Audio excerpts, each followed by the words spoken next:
Chase it up. Yeah.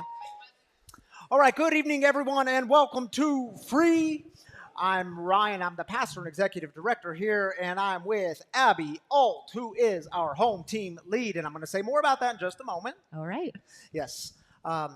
Hey, y'all, what a great night. And just to remind y'all, this is a community Free is for. Free was designed for addicts, loved ones of addicts, and spiritual refugees. And what we do here is break the silence of addiction and create space for healing, recovery, and spiritual connection.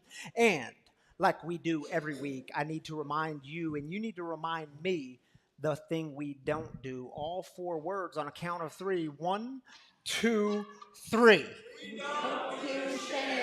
We don't They were do good. shame. Yeah, That they was did a good good. job. That I'm was proud of exciting. y'all. Hey, I was saying it's a big night for us. It was a first Saturday night where we launched our second service, which happened at 5 o'clock, so right before this service. Raise your hand if you were here for the 5 o'clock service. A few of you. Look at that. These are the diehard people, all We right? just can't So get talk to enough. these people. They know what's up. It was a great time. Thank you all for coming to that, and it's just going to be a great thing to add into the Free great. community. Um, Welcome to all of you online people. It was so weird in the last service because I kept looking into the camera to talk to y'all, but y'all weren't with us, but you're here with us now. So welcome, whatever state you're joining us from, whatever room you're in, the living room, the dining room, the bathroom, wherever you're joining us from. We're just glad you're here. You're us, and we're glad for that. Okay, so Abby Alt and Chase Alt. Where's Chase? Chase, raise your hands in the air. There he is, right over there by the giving box. They're our new home team leads. They're co-teaming this thing, and they're married. We are. They are married.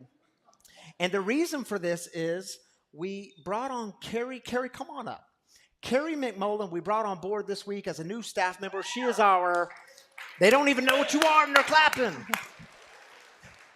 She's our brand ambassador. She's going to be going out into the community, building and fostering relationships with treatment centers and sober livings and mental health facilities. And so we're just so grateful to have you here, Carrie. And I want to point out Krista Bell, who's here in the front row.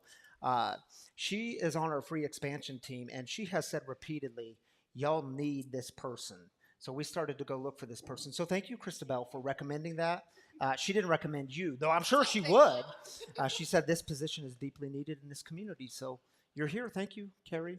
So Carrie was the home team lead. We are transitioning to Abby. And Abby, tell us what's coming up in the community, and you can talk about home team too. Yeah. So if this is your first time joining us here at Free, we do have welcome bags outside the door. We have some fresh roasted wagon coffee, some free swag, and a Connect card. And you're going to want to make sure you fill that out so you can be brought up to speed on all the exciting happenings here at Free. March 18th, speaking of home team, we are having a home team event at 4 p.m. It is a great way to plug into the community and to get connected here at Free. So please feel free to join us. We'd love to connect with you and tell us a little bit more about what we do here at home team. And then March 23rd at 7 p.m., 7 to 9 p.m., we are partnering with The Phoenix, and we will be having our Sober Open Mic Night. It is sponsored by CARE, Colorado Artists in Recovery, and Spiro Recovery. It does fill up really quickly, and it's really fun to come and watch, so I highly suggest you come to that. March 23rd at 7 p.m. March 23rd, and I told the last service too, so even if you're not going to perform, come and support your comrades who are being brave enough to come up here, and many of them performing for the first time It's great. sober. It's fun. So it's important stuff that we support. So come and hang out, get to know new people, and we'll be here. Yeah, we will. Yeah, it's going to be fun. All right. All right. Thank you, Abby. Thank I'm so you. glad to have you and Chase here as part of the community. All right, y'all, the way we start on a Saturday night here at Free is with celebrations. We lift up the good stuff. We remember the good. We start with the good. Whether that's a sobriety anniversary, a birthday, the new thing in life, a new kid, that baby, I should say, new babies, new homes, new jobs, all the things that come new in recovery. We lift that stuff up here. And we believe that God joins with us in a celebration. So it's a very important part of our service. We do it together. We take 3 minutes for this. If you're online, just drop your celebration in the YouTube comments or the Facebook comments. We want to celebrate with you there.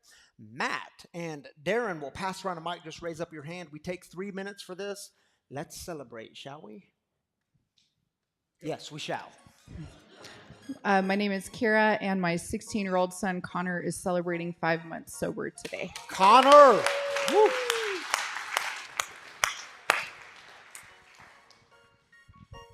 I'm an alcoholic, and my problem is Bill, and on Wednesday I had 26 years continuous sobriety. Bill. Way to go, dude. Bill That's a don't good sound like a start. problem no more. My name's Bobby, and I have 63 days clean and sober today off meth. Way to go, Bobby. Glad you're here, dude. My name's Diane. I'm an addict and I'm 9 days sober today. All right, Diane. Congratulations. Let's see those hands. My name's AJ, and I got my license this week. Way to go, AJ. We celebrate that stuff around Thanks here. for the warning. Oh, I know we got some sober days. Come on, put your hand up. It's okay. My name's Jessica, and I'm 10 days sober today. I'm an alcoholic. All right, 10 days. That's big. I'm glad you're here. My name's Zach, and I had 6 years sober on the 8th. All right, Zach. Congratulations, dude.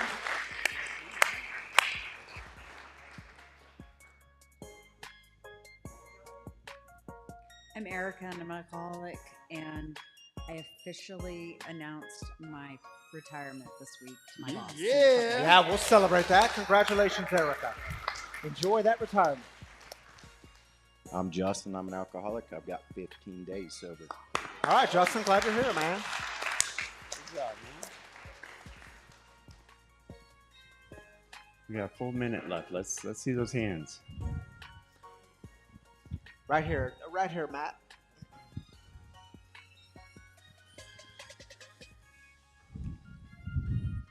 My name is Adam. I'd like to lift up Scott Mounts and Aaron Rasmussen. They're getting ready to go on a flight overseas, and they'll be going out of town for like 15 days or something. And yeah, hopefully I can run his business without running it into the ground.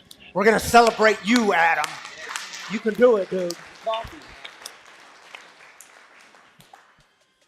There we go. I'm Cheyenne. I got 30 days today. All right, Cheyenne. Way to go.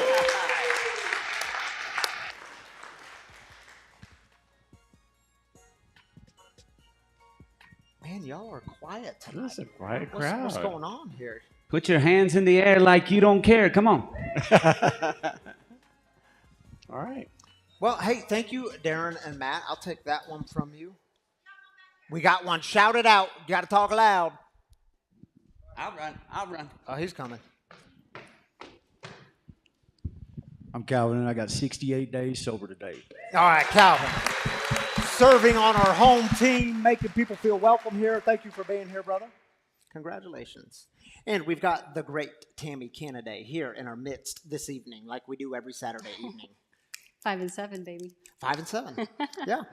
Shall we celebrate with our online community? Yes. I have to say, Nicole is in the house, and I was so happy to see her. She's been in and out of the hospital, and she's well, and she's here, and she's sitting close to me tonight. So I'm glad you're here, buddy. Yes, we are glad you're here. Yeah. Nicole? Yes. All right. Hey, Jeff, I celebrated the biggest miracle yet in my life, 1 year of sobriety on 2/14. Yeah, buddy. Go, Jeff. CS, is that consistent sobriety? Yes. Continuous sobriety. Okay. Yep, I think that's what he meant. If I you like meant it. something different, you'll have to correct us. Martha says, congratulations, Dara, on your achievement. Mom and Dad. Is Dara here tonight? We're celebrating Dara. Thank you for Dara. lifting her up, Martha. Stephanie, we saw you just a week ago or so. Mhm. I quit smoking 8 days ago. Cigarettes are my oldest addiction, and we're officially broken up. Let's Broken keep it up with going, cigarettes. buddy. All right, we're celebrating Stephanie. Jen says, Christy and I are in Myrtle Beach, South Carolina this weekend celebrating our friends Jean, and Donna, their wedding. Love is love, y'all. Love is love, y'all. Hey, Awesome. glad you're with us, Jen and Christy. We're celebrating, y'all. Happy birthday to Francis. Awesome, Francis. Glad you're here with us on your Francis birthday. down in Arkansas. We miss you, dude. Did you say boo? Dude. Oh. Dude. But I'll call Francis Boo. He can be my boo. Christine says, last day of IHOP today to step full-time with my business, Serenity Stables, as an equine recovery coach. So Amen, happy. Christine. We're celebrating That's a big deal. you. That's a really big deal. All right, thank you for joining me up here, Tammy. And you all should know we are starting a brand new series tonight. It's called Habits. And tonight, in this first week of the series, we're just going to do kind of a brief overview on habits. Here's a little video for y'all.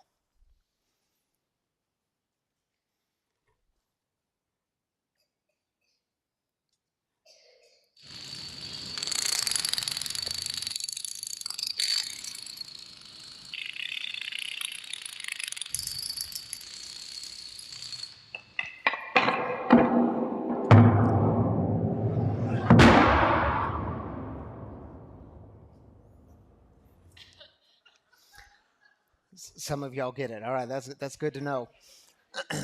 All right, y'all, I want to start with a book recommendation to you. This book is called Atomic Habits by James Clear. I highly recommend this book. I hope you get it at some point during this series and actually read it because I think it will impact your life. Now, in his book, James Clear says, you do not rise to the level of your goals, you fall to the level of your systems. Does this make sense? In other words, you can have good and big goals, but if you don't have systems in place to start developing habits, then your goals don't really matter.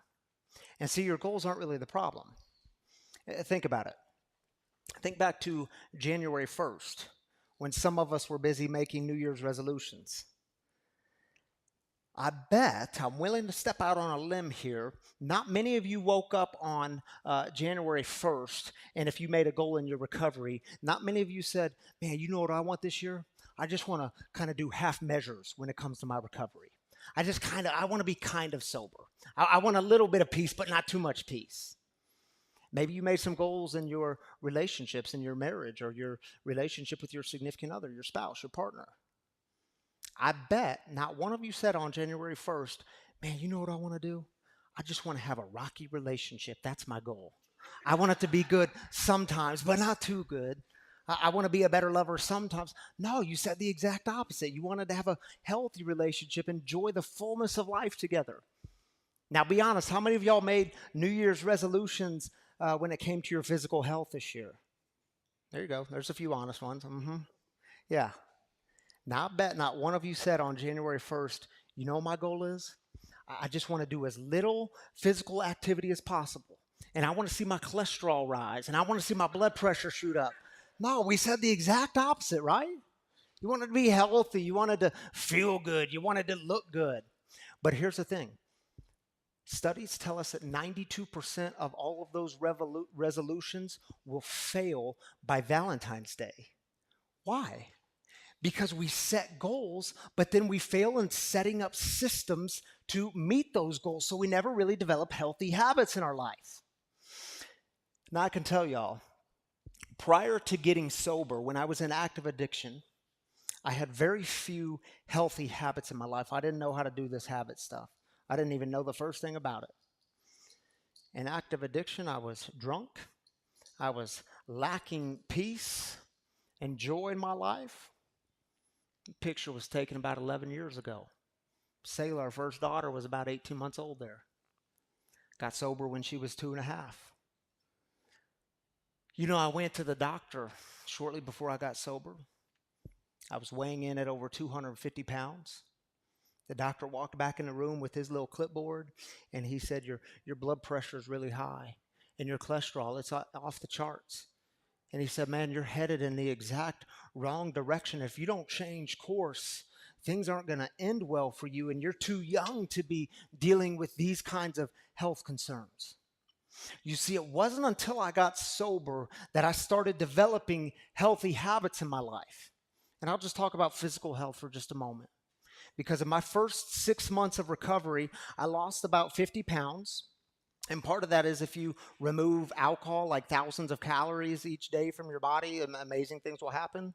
But the other thing I did, I had a little green notebook and I carried it with me everywhere. It came into the house, it came into restaurants, it came into my office. Wherever I went, that notebook came with me. And if that item, that food item went in my mouth, it went in the notebook, because this was like right before the days where we had apps to do this for us. So if it went in my mouth, it went in a notebook. It didn't matter how small or big it was. I counted those calories, and I did that for months. And I made a commitment to get back into the gym.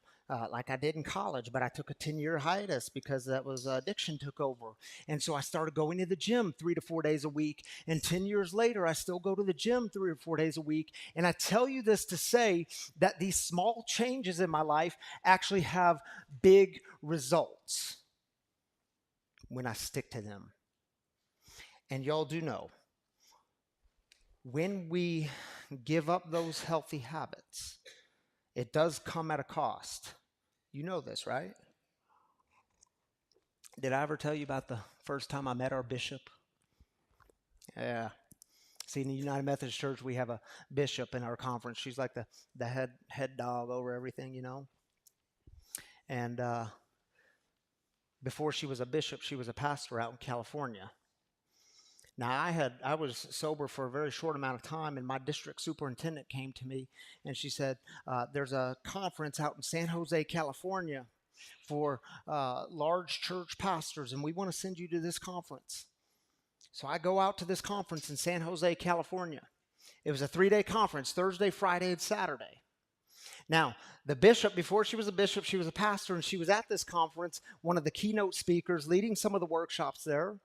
Thursday was fine. Friday was fine. On Friday afternoon, I got a text from a friend, and he said, hey, I saw on social media you're in San Jose. He said, I live in San Jose. We should go to dinner tonight. I said, great idea. It's been a long time. I said, where are we going? He said, well, I was looking at where your hotel is, and there's a Bubba Gump Shrimp just down the street, and let's meet there. I said, perfect. Now, I got there early before he did, and I got the table, and when I sat down, I made the decision, the very conscious decision, that I'm giving up my healthy habits tonight. I'm going to eat alcoholically. You know what I mean? I'm going to go back to my old ways because I deserve it. So I sit down, I order 2 appetizers, one for me and the other one for me. I got the fried mozzarella sticks and a fried okra. And then he got there, He got there, and then we ordered our dinner. I got the fried fish, the fried shrimp, the fried hush puppies, and then french fries. And we finished that, and he said, man, we ought to share a dessert. That looks good. I said, we ain't sharing nothing. I saw the lava cake go by, and I ordered a lava cake to myself, and I ate the lava cake to myself. That night was fine. We had a good time together. I went back to my hotel, got in bed, fell asleep, woke up in the middle of the night. And y'all, I kid you not, I woke up and I thought I was dying. I mean, I really thought I was dying. Middle of the night, I'm stumbling around. I put on my pants, and then I put on my shirt, and I go down to the lobby, and I talk to the person at the desk there, and I said, listen, I'm dying. I don't know what's going on, but you got to call me an ambulance. So he did. He got on the phone and called an ambulance. And the ambulance, the problem was it was taking too long. So I saw a taxi just outside the lobby door. So I jump in that taxi, and I said, dude, I'm dying. You got to get me to the ER as soon as possible. So he's driving to the ER. I've got my phone, and I'm calling Tammy, my wife. And I said, listen, honey, I'm dying, and you might need to fly out here and tell me goodbye. Bring Sayla, our daughter, with you. And then I hang up with her, and I call my mom, and I said, Ma, I'm dying, but I want you to know I love you, and if you need to fly out here and tell me goodbye. So then we get to the, and y'all, this is a true story. We get to the ER.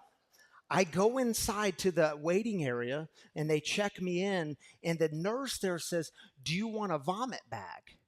And I was like, no, look, this isn't a vomiting problem. This is like I'm dying problem. I don't know what's happening here, but I'm in all kinds of worst pain I'd ever experienced since I'd broken my femur. After I rejected the vomit bag, 2 minutes later, I am projectile vomiting all over the ER waiting room. So then they get me in to see the doctor, and he runs all the tests, puts me through the scans, does some blood work. And then he comes back in, and I hand him my phone. I said, here's the numbers you need to call if my wife needs to be here, if my mom needs to be here to tell me goodbye. And he just looks at me. He said, well, let me tell you the good news. You're not dying. I said, well, what's the problem? And he just looked at me and said, what'd you eat for dinner last night?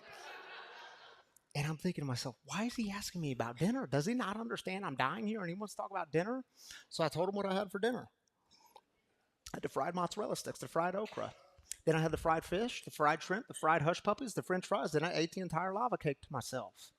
And his eyes got kind of big. He said, I suggest you don't eat that way anymore. Your body can't handle it. And you now have gastritis. I didn't know anything about gastritis. I said, so what's the prognosis? How long do they give me to live with that? And he said, no. Your stomach lining is inflamed because of all the grease and unhealth you put into your body. He said, you can go back to your hotel now. You're going to be just fine. About a year later, the bishop, who is now actually the bishop of our conference, I saw her at a gathering, and I went up to her and I introduced myself, and she said, oh my goodness, I remember you. You're the one who went to the hospital in San Jose in the middle of the night. And she says, I want you to know we were all praying for you. And I'm praying in that moment, God, please don't let her ask me why I went to the hospital. Please don't let her ask. She didn't ask, and I didn't tell. And I hope she doesn't jump online and watch this on a live. You see, when crisis hits in your life, you will then in that moment recognize just how important habits are. There's an Old Testament book or Hebrew Bible book. It's called Daniel. And this book it's a bit complex to read. It's got what we call apocalyptic imagery in it. So maybe wait till the end of the weekend to actually read it. But it's a fascinating book. It tells us about the life of Daniel. And see, Daniel, he was taken captive from his homeland, brought into Babylon, held in captivity. But the thing about Daniel was he was a leader. And he rises up to become a leader in a kingdom that's not even his own. And these kings were looking at Daniel, and they chose him above all these other people. And they kept giving Daniel these leadership opportunities. And see, in Babylon, these other young men who were there, they started to get really jealous of Daniel. And they would get together and have these conversations and say, why do the kings keep looking at Daniel? He's not even from here. He's a foreigner. And we're like homegrown, and we have some gifts too. And why do they keep looking at Daniel? Why not look at us? And they're getting more and more jealous. And so they get together and they conspire. And they say, you know what? We're always seeing Daniel pray. He's always praying to that God of his. Daniel was described as a leader beyond his years, wise beyond his years, a man who was always praying, a man who was faithful to his God. He was considered trustworthy, a decision maker. He knew how to solve problems. They said, we're always seeing him pray. You know what? I bet if we draw up a document, a formal document, and we bring it to the king, and we tell the king, Darius, you're a great king, and we think you should be the only God that's praised. That if anyone prays to any God, or if anyone praises any God other than you, that person should be taken and thrown into a lion's den where they're mauled by lions, they're torn apart. Darius says, yeah, that sounds like a good idea. They said, great, will you sign the document? He says, yeah, I'll sign it. More praise for me. Look how great I am. One verse I want to read to you from Daniel chapter 6. Check it out. When Daniel learned that the document had been signed, he went to his house. Now his upper room had open windows that faced Jerusalem. Daniel knelt down, prayed, and praised his God 3 times that day, comma. And this comma is very important. Do you know what a comma means in the ancient Hebrew language? The Old Testament was written in the ancient Hebrew. Do you know what it means? A trick question. It means the same thing in the contemporary English language. It means to pause for a moment because more is coming. Y'all check it out. Daniel knelt down, prayed, and praised his God 3 times that day, just like he always did. Now that's fascinating, isn't it? A moment of crisis hits in his life, and this is his response. I mean, he's about to be thrown into the lion's den, and he knows it, and this is his response. This is what he does. Do you see how, without even reading the book of Daniel, you see that Daniel had systems in place that allowed him to form a habit?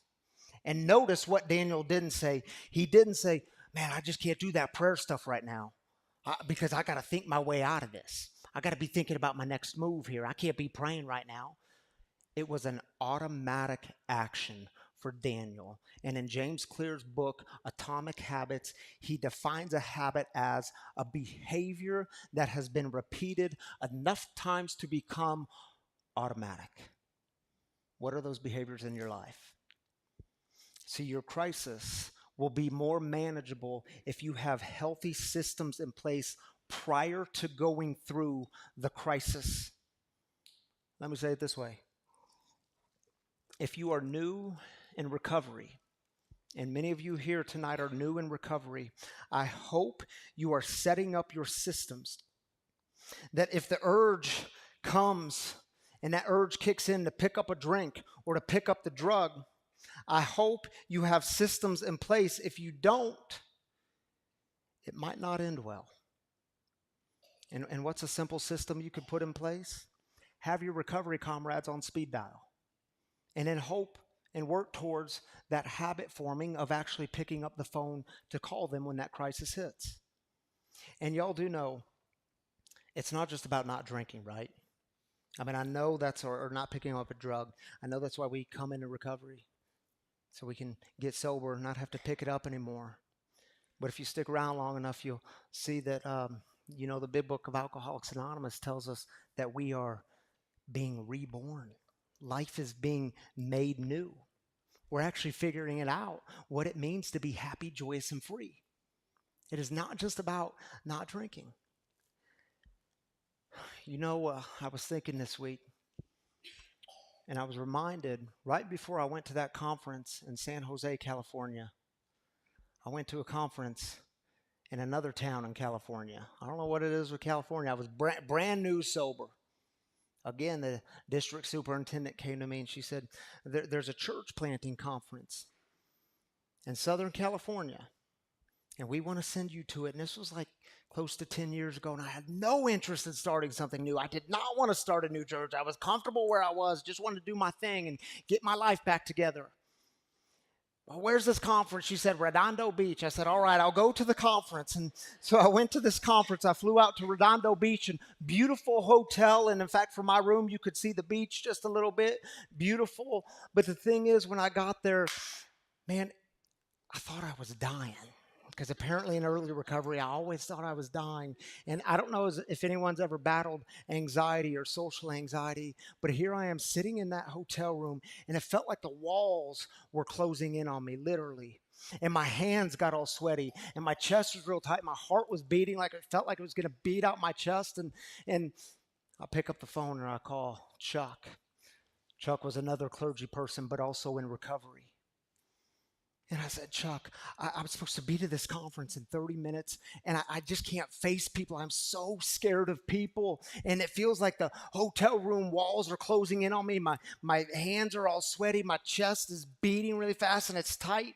And in the calmest voice ever, he said, Ryan, did you start your day in prayer and meditation? Well, Chuck, you got to understand, man, it was a really busy morning, and I had to pack and then go to the airport and get on this plane. And he said, I suggest you take this moment and invite God in through prayer and meditation. And then he said, when you do that, you then walk into that conference as if you belong. And man, y'all, that was my greatest problem. I felt like I didn't belong. I didn't know how to be around you people. I didn't know how to be around people. Walk in there as if you belong. You see, early in recovery, I thought the problem was hotels. That's the devil. Airport, that's the devil's. How do you ever go there and not pick up a drink? How do you get on a plane and not pick up a drink? Conferences, that's the devil. And I have now shifted my perspective. There is nothing wrong with the airports or with the hotels or with the conferences, but you put an addict or alcoholic in a moment of crisis without systems in place, you there in that place might encounter the devil. You see, when crisis strikes in your life, you will then in that moment notice just how important habits are. 5 years ago, late at night, I received a very difficult phone call. It was one of those phone calls that brought me to my knees, literally brought me to my knees. My legs were shaky, my knees buckled. And it wasn't a literal death, but it was a death in every other sense. And I was on the phone for about 10 minutes, and I hung up the phone. And I sat on the bed with my wife, Tammy, and we cried together. And in that moment, she said, "You've changed." And I'm thinking to myself, why would she say that in this moment of crisis? You've changed. And so I asked her, "What do you mean I've changed?" And she said, "If this call came 5 years ago," I was 5 years sober at the time, "if this call came 5 years ago, I would be living in the fear of what kind of hole you're going to put in the wall with your fist, or which door you're going to kick down, or which pictures you're going to knock off the shelves and the walls." And she said, "You were so gentle on that phone call." What? Do you all know? 5 years prior, my sponsor, when I was getting sober, he said, "Ryan, you have anger issues. And I know you hide it pretty well, but the ones closest to you, the ones that love you the most, they're the recipients of your anger. And Ryan, every time those feelings of anger come up," because feelings, they come and they go, and that's just the way it is, and we embrace them, we deal with them. He said, "Every time that anger comes up, I want you to pray this prayer that's on the bottom of page 66 of the big book, top of page 67. And do you know how the prayer ends? God, save me from being angry, thy will be done." 5 years I'm praying this prayer. Every time anger comes up, God, save me from being angry. God, save me from being angry. Small change, big result. I didn't know that prayer was changing me. You're so gentle, at least in that moment, not all the time. You see, when crisis hits, what systems have you created that cause you to use your tools automatically? Because you do know systems are the backbone to creating healthy habits in your life. And I get it. Some of y'all are here tonight and you're saying, "Man, this is great. I'm so glad we're doing this series on habits." But you're also saying to yourself, "Man, every time I try to start something new, it's just impossible, and I just suck at it. And every time I try to pick up a healthy habit in my life, it just fails, and I can't do it, and this is never going to work, and I'm just a big failure." Let me ask you, have you forgotten who God is? My brothers and sisters, who got you sober? Was it you? Was it a God who was doing for you what you could not do for yourself? A God who was doing something in your life that you thought was utterly impossible? And the truth is, some of you have trusted God with your sobriety, and I would say to you, it might be time to actually trust God with your life, with your habits, with your decisions, your patterns, your way of life. And I'll close with this. There's a letter in the New Testament called Ephesians. And in this letter, right in the middle, there's this lengthy prayer. And the writer is writing to his people this prayer. And this prayer ends with a benediction, a blessing. And he goes out with a bang. And I just want to read this closing line of the prayer with you. The writer says of Ephesians, "Now to the God who is able to do immeasurably more than all we could ask or imagine, according to God's power that is at work within us." In other words, my brothers and sisters, what kind of life do you want to live? Answer that question. And at the same time, know that there's a God who can do immeasurably more than you could ask or imagine. And by the way, when he writes that, the God who is able, New Testament written in Greek, the Greek word there for able is this word dynamis. It's where we get the word dynamite.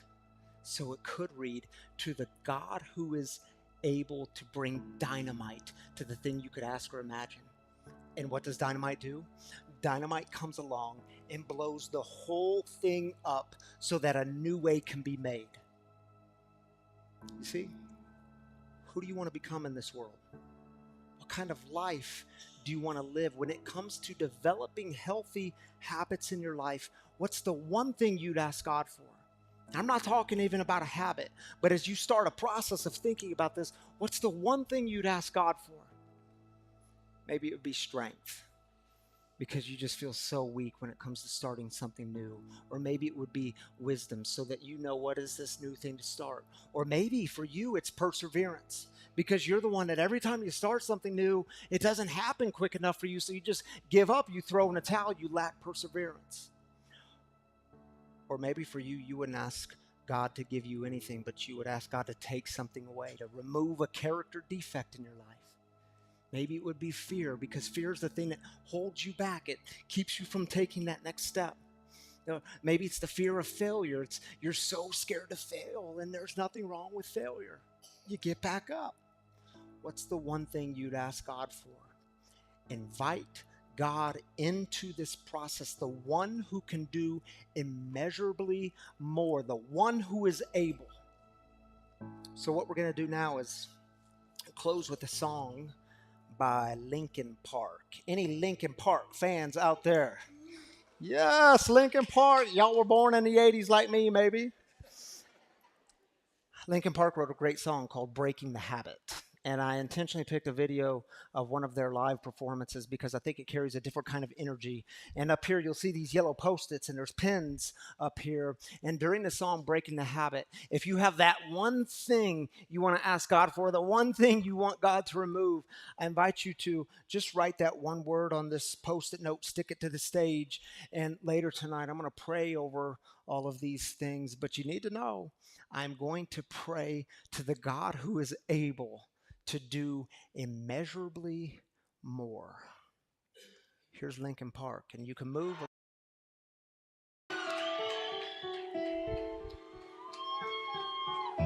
Memories consume like opening the wound. I'm picking me apart again. You all assume I'm safe here in my room, unless I try to start again. I don't want to be the one the battles always choose, 'cause inside I realize that I'm the one confused. I don't know what's worth fighting for, or why I have to scream. I don't know why I instigate and say what I don't mean.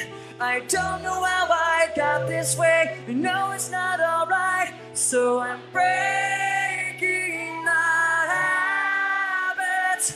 I'm breaking the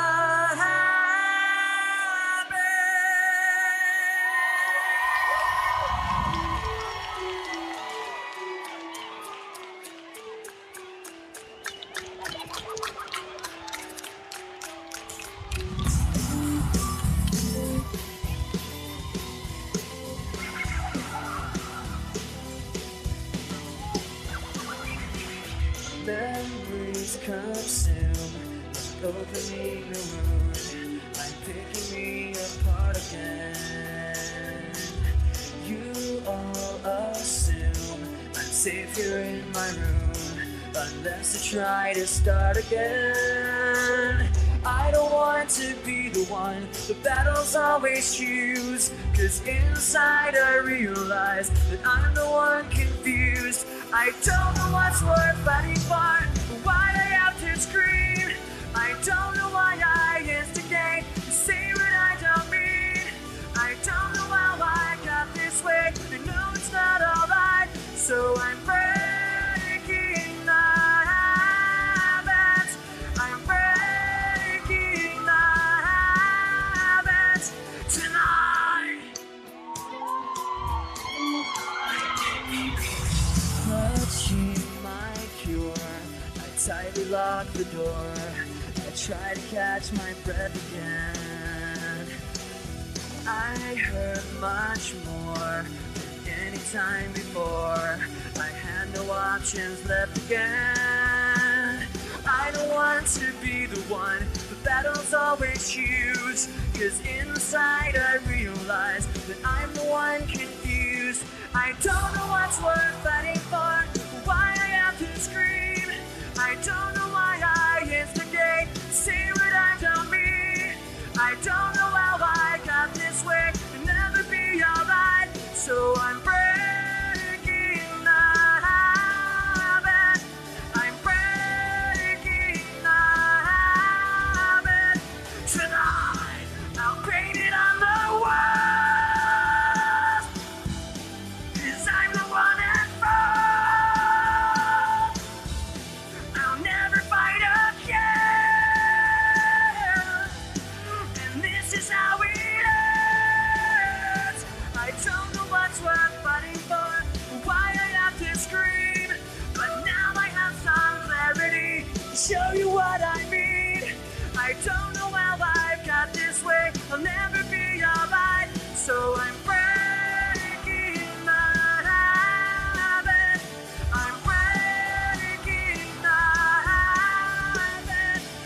drunk on the couch in 2009, and I used to get drunk on the couch and watch YouTube videos because y'all did the same thing, don't lie.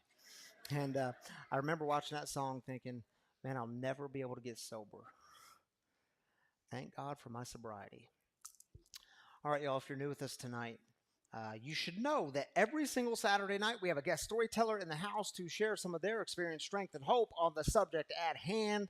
And y'all, I'm so excited to get the opportunity to introduce you to the Sergeant Major Tom Epting. And let me say a few words about Sergeant Major Tom Epting, who's in the house tonight.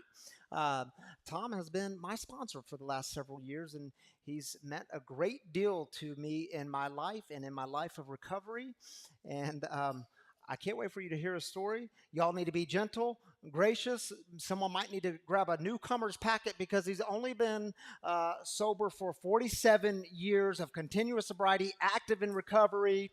This is Tom Epting, ladies and gentlemen. Yes, I like that.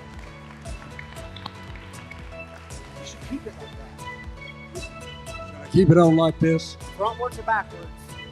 They said backwards. He's a creature of habit. That's his problem. All right, Tom, thank you for being with us tonight in the free house. Let's start with this. I know 17 years old, you spent some time in jail, arrested for a DUI. It's a time in your life where you said you realized once you picked up a drink, you couldn't stop drinking. That wasn't the only car you wrecked. That wasn't your only time in jail. But tell us, just give us a little glimpse of the background of how drinking, the role drinking and addiction played in your life. Yeah, Ryan.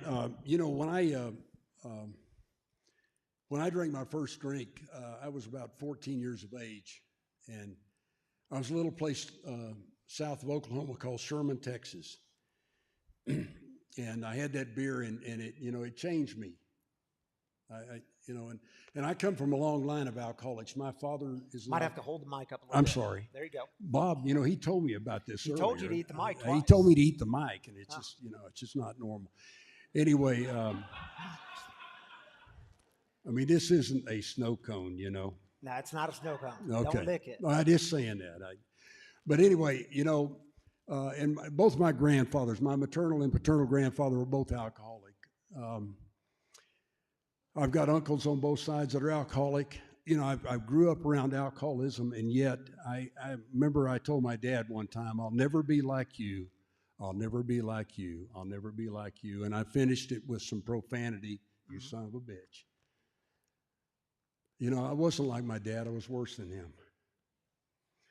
By the time I was 22 years of age, I'd already fought in a war called Vietnam. I'd already wrecked 8 automobiles. I'd wrecked a Jeep in Vietnam.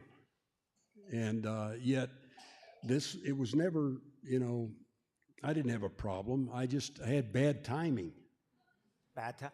And you talked to me about in the military, and this is one of the reasons I picked Tom to be our guest storyteller to kick off this series, because you think of a military person, you think, well, this person has good habits. Yeah, and, I thought I did. Go ahead, I'm but sorry. you talked about in the military how you had to hide who you were. You didn't want anyone to find out about this. And I could identify with that, not military piece, but that hiding piece. No, I can imagine as a minister, you had to hide that as well. Yeah. See, when I was in the United States Army, I was in a field that required me to get a top secret clearance. And there was a part of the application that said that I ever had any problems with drugs and alcohol. And my second sponsor, Ollie T. from Atlanta, Georgia, and we were both over in Nuremberg, Germany, and I brought the form to him and I said, look at this thing. How am I supposed to answer this? I'm supposed to be working a truthful program. Rigorous honesty. Rigorous honesty, man. I'd already done the 4th and 5th step by then. And he said, how long have you been sober? And by that time, I'd been sober about 4.5, going on 5 years the second time around. And so I checked it no. I lied on that block. And I basically had to. I would not have moved up in the ranks. They don't trust alcoholics, although there's plenty of them in the military. That's true. if you've ever been in the military, you know that that branch, any of the branches encourage drinking. So drinking got you a life of wrecking automobiles, Absolutely. jail cells, hiding who you really were. Absolutely. And again, it's not those good habits of getting up early, going to work on time, making your bed in the morning, all the habits we associate with being a military person. That wasn't enough to get you sober. Absolutely What not. was it that got you sober? God got me sober. And, you know, for the newcomer, you might say, well, you know, Tom, how about drawing God for me right now? And I can't do that. I'm really not an artist. I'm a retired Army Sergeant Major. But I could probably sit down and sketch you what I thought God looked like, but it might not be what your God looks like. Mm-hmm. It doesn't have to be, and that's the beauty of our program, of the fellowship, and that you're not required to believe in any one sect, denomination. You don't have to be a Methodist or Baptist, a Catholic. You can be a Muslim. You can be whatever you want to be, a Buddhist. You can truly believe whatever you want to be.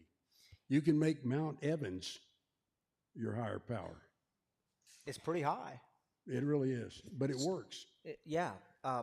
Talk to us a little bit about, so you encountered a higher power who's getting you sober, but then it actually took some work in your life. You talked about doing a 5th step with a Baptist minister, reconnecting in 12-step groups, taking inventory of your life, actually reading the book that was given to you.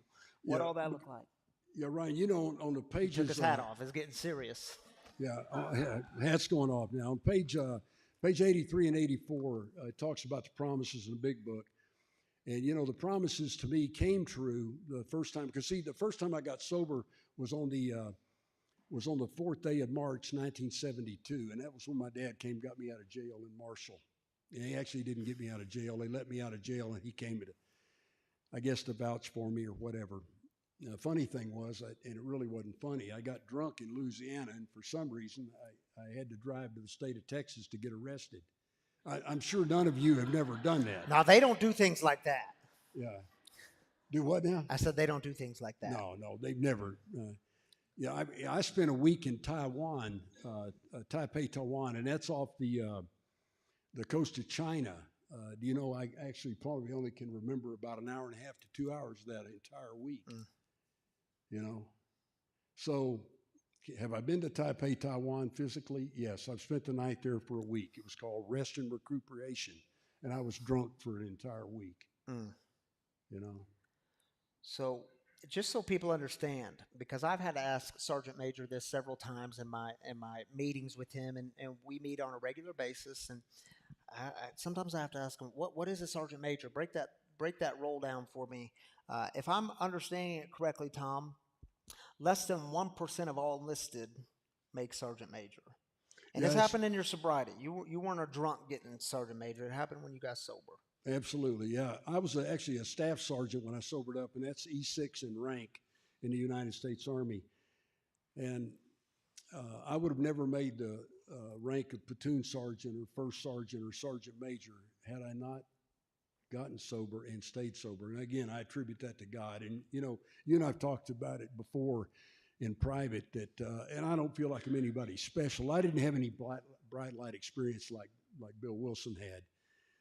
That's not Tom Epting's story. My story is that I was sitting in my vomit one night in a place called Monticello, Arkansas. I was on recruiting duty for the United States Army, and a thought came to my mind that night, a moment of clarity, if you would, that I would never have to drink anything containing alcohol or take any mind-altering drugs, and that's been the honest to God's truth. I have not done that for over 47 years.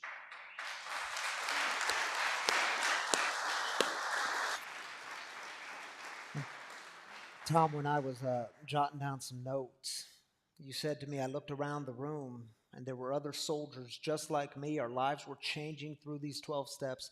In that moment, I knew there was a God, and I knew it wasn't me.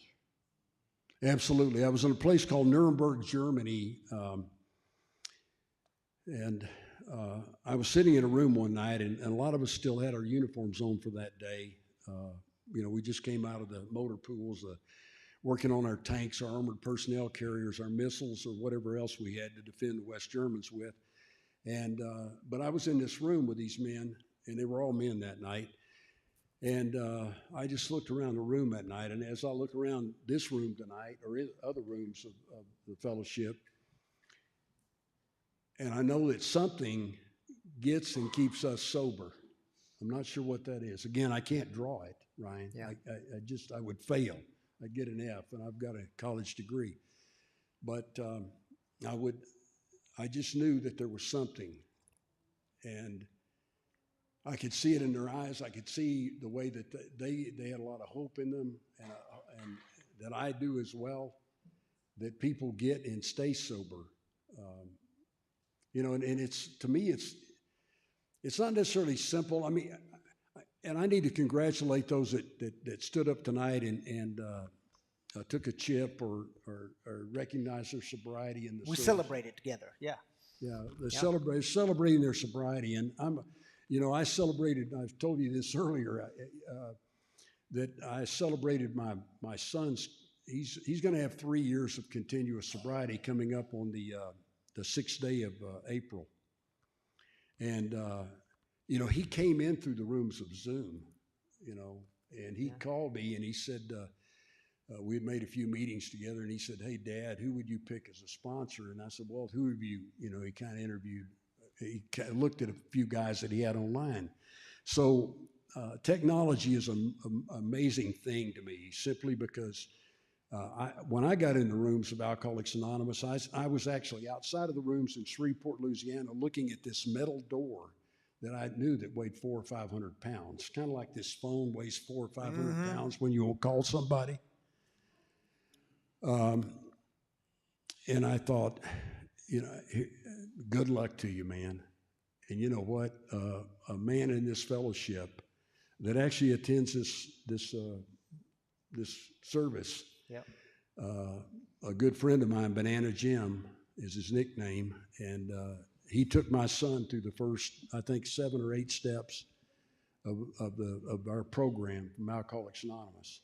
And he's still sober to this day, and I'm thankful to Jim and to my son for, he stepped up to the plate. He got sober, and he's cleaned up his life. Following in Dad's footsteps.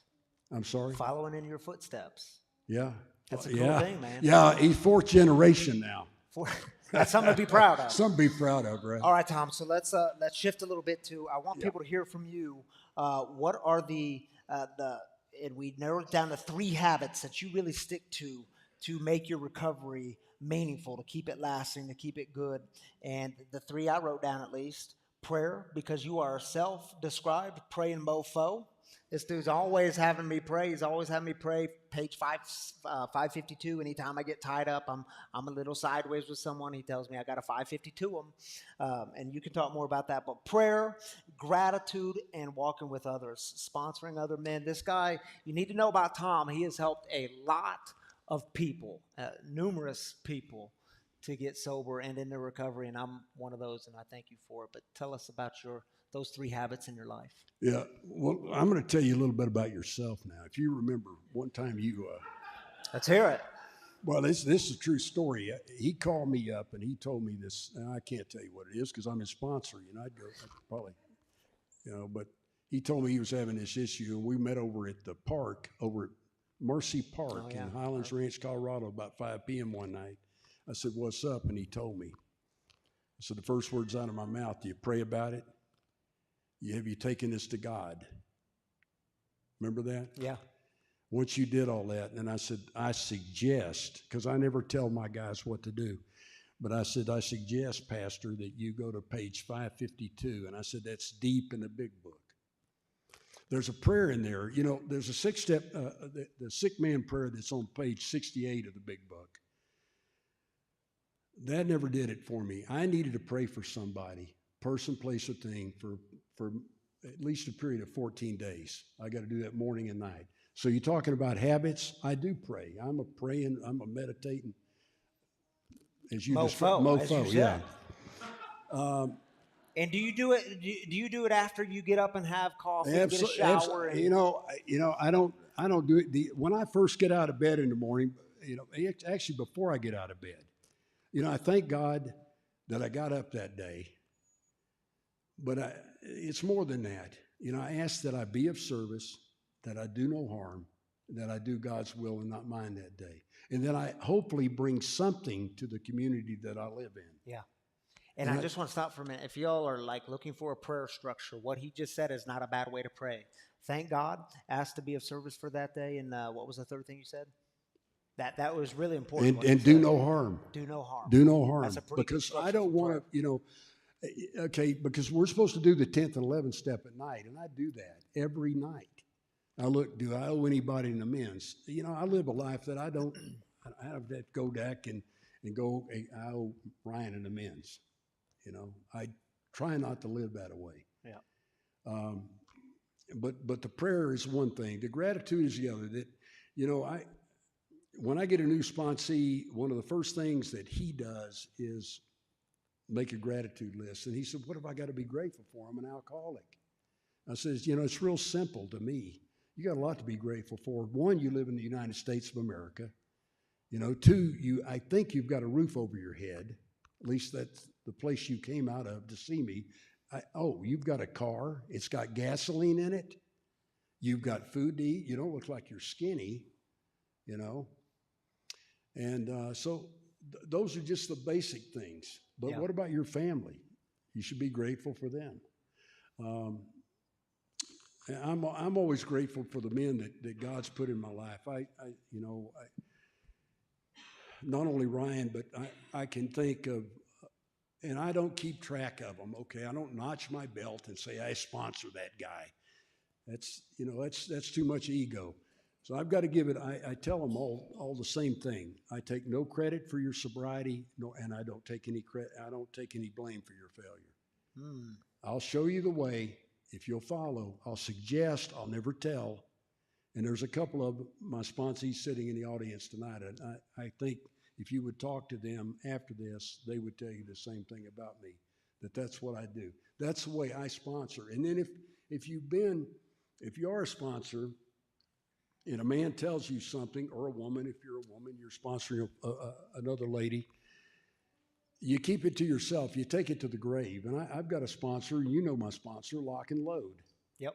I guarantee you, John S. will take it to the grave, anything I've ever talked to him. And any of my other 4 sponsors will take it to the grave, what I've told them, my 5th step, et cetera, et cetera.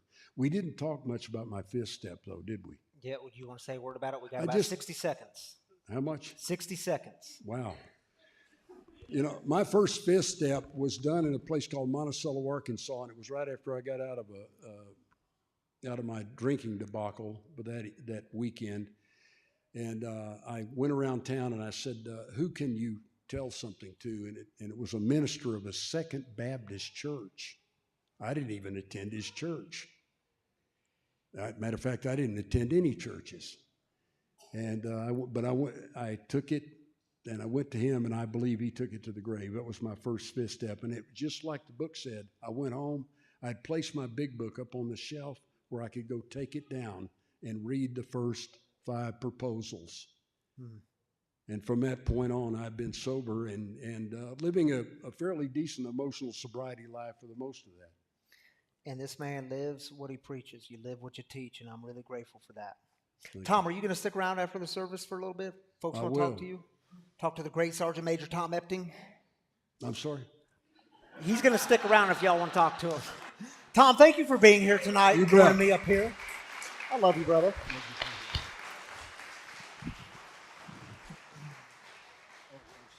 I'm going to just take it and turn it off. Yeah. You know what you're doing just fine, Tom.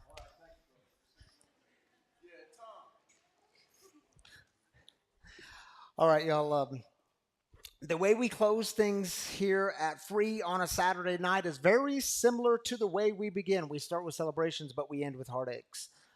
Because what we know is each and every week, y'all carry some heavy stuff. And the truth is you weren't created to carry this stuff alone. You suck at carrying your burdens alone. It's why we do community here together. So we take 3 minutes and we share those heartaches. Just raise up your hand. Again, if you're online, just drop it in the Facebook comments, the YouTube comments. We want to pray for you there. We want to lift you up, encourage each other like we do in community. And we believe that God always hears the cries of the people.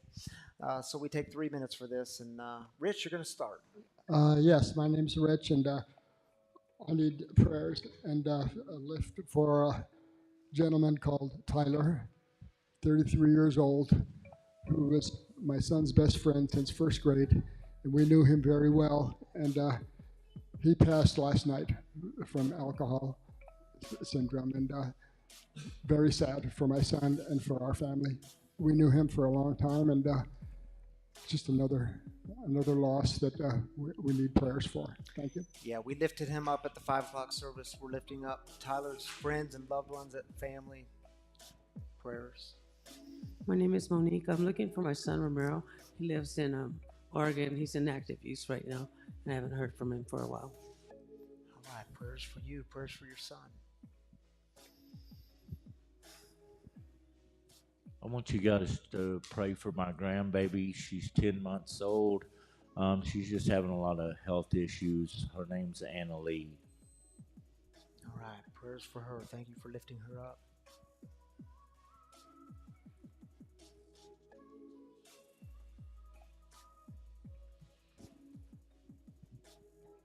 I would like prayers for my little brother. He's in active heroin addiction right now and alcoholism. We're just praying for him and hoping that he can find sobriety and find God. All right, praying for your little brother, lifting him up tonight, and all those still suffering. Hi, I'd like to pray for the immigrant community that's here moving into town from Venezuela, that they find the resources, the employment, and the housing that they need to do better for their families and their loved ones. Yeah, lifting them up in prayer. Thank you for that, Carly. Important. Prayers for them. My name is Hallie. Can we just pray for my Uncle Dan, who passed away recently, and for my family who is grieving? Thank you. All right, lifting up your family tonight, Hallie. My name's AJ again, and a week ago my friend got in a really bad car accident, and the car rolled over his legs, and he's still in the hospital, and they don't know if he's going to be able to walk anytime soon, so please just pray for him. All right, prayers for your friend, man. Prayers for my friend Tyler, who I've known for my whole life, passed away, and his family and all his friends and family. Yeah. All right, lifting him up, man, and everyone who loved him, including you. We got one or two more. I just want to ask for prayers for my friend Ayla, who recently got COVID. I just hope for a swift recovery for her. All right, prayers for her. Thank you for lifting her up. Hi, my name is Michael. I'd like to say I'd just like to pray for the addicts out there that are still suffering and trying to find their way to Christ. Yes, thank you for lifting them up. Prayers for all of those still suffering, and there's a lot of heartache around that. Matt, you going to join me up here? Because you wearing my hat, I see. Adam had me a hat made, but you put it on tonight. It looks good on you, though. They say imitation is the greatest form of flattery, so don't mind his copycat boots. Oh, look at that, man. We should get a selfie photo. I got mine first, though. It's cute. It's cute. All right, Matt, we're going to heartache with our online people. So you want to take the first one? Tisha Boswick says, prayers for my friends, safe travels to her mom's. She had to leave her husband who relapsed and became abusive. Thankful to see her strength in this difficult situation. Prayers for you, Tisha, and those dealing with the situation. Christy says, whoa, it was so fast. Whoa, hey, yo. Let's go to Susan Du Bois. She says, please continue to pray for my friend and her son that he finds sobriety and on his way back home. We're lifting up your friend's son and all those still suffering. We've said it a couple of times here tonight. Thank you for being with us, Susan, lifting them up. Christy says, Tisha Boswick, prayers for your friend. May peace and love surround her. Once again, prayers to you. All right, Jen says prayers for my mom. She's having her second back surgery this Wednesday, praying for the surgeons that will be doing her surgery. Thanks so much, Jen, lifting up your mom. We're glad you're part of this community. Glad you joined us here tonight, lifting up her mom. And I'll just say so I opened the series tonight on habits. Brother Matt here will be closing this series April 22nd. I'll be doing a wedding. Matt will be bringing the message. So I hope y'all come on April 22nd. It's going to be good, isn't it, Matt? Thanks for the social anxiety now. I'll just lift you up, brother. All right, y'all, it's the time of the service where I just need to give you the reminder that one of the ways we keep this mission thriving, and I hope you see how important this mission is. I was talking to a lady last night, and she said, thank you for creating this community where people are actually getting the support we need, because God knows we need it, and we do it together. And one of the ways to keep this mission of breaking the silence of addiction thriving is truly by your generous giving. Your giving means a lot here. If you call this place home, we really encourage your giving. And I know many of you have made it a spiritual practice in your life. You've made it a sacrificial practice in your life, and we are truly grateful for that. If you'd like to be a part of giving, we highly encourage it here. There's a giving box just next to these doors, and there's one next to those doors. Calvin's pointing it out, and it doesn't matter how much. If everyone gives a little, it makes a big difference. So a little, a lot, we're grateful for all of it. And if you want to do the online option, there's ways to do that too. You can download the app. It's free, and it's called Free Spiritual Community. And on the app, you can go to the giving. All our content's on there, by the way. You can give weekly or monthly or one time, however you want to do it. Or you can go straight to the website, freespiritualcommunity.com, and you can give online there. Or you can text the number on your screen. It'll walk you through a very simple set of instructions. These are all safe, simple, and secure ways to give and keep this mission thriving, and we are truly grateful for it. Thank you, thank you, thank you. Shall we go out with a prayer? Tom, will you join me up here again for the third step prayer? Do y'all know the third step prayer? If you don't know it, it's going to be on your screen. I invite you to take a big, deep breath in. Inhale the God of the universe, because God is in your breathing. And you can exhale the God of the universe, because God is all around you, everywhere, and everything. And you can open your hands if you'd like. It's a sign of openness. Open to the things of God, that God's Spirit is moving in you, within you. God's power is at work within you. And we'll go out with third step prayer. Tom, you want to lead us? Let's do it. It starts with God. God, I offer myself to thee, to build with me and to do with me as thou wilt.